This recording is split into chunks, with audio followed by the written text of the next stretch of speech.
आप सबको नमस्ते। मैं हूँ रीना यादव। मेरे चैनल का नाम है रीना यादव गीत। आप सबके बीच में एक गीत लेकर आई हूँ, भजन गीत। मेरा भजन गीत कैसे लगे आप सब कमेंट में ज़रूर बताना। अच्छा लगे तो लाइक करना, सब्सक्राइब करना, शेयर करना ज़्यादा से।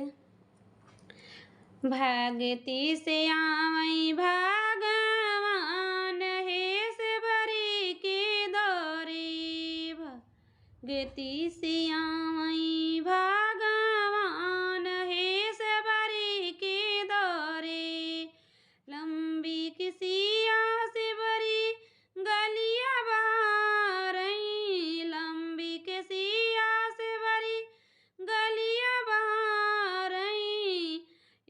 कीते आई भगवान हे से भरी के दौरे, कीते आई भगवान से भरी के दौरे। कुश का गुनरिया से भरी झार के बिछावई, कुश के गुनरिया से भरी झार के बिछावई।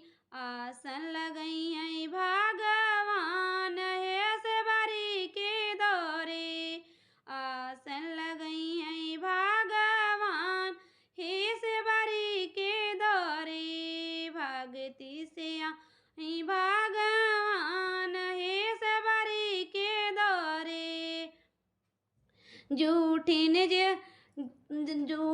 बैर से भरी गोनरी भरावई, जूठिन बैर से भरी गोनरी भरावई। भोग लगई भगवान हे से भरी के दौरे, भगती से आई भगवान हे से भरी के दौरे, भगती से आई भगवान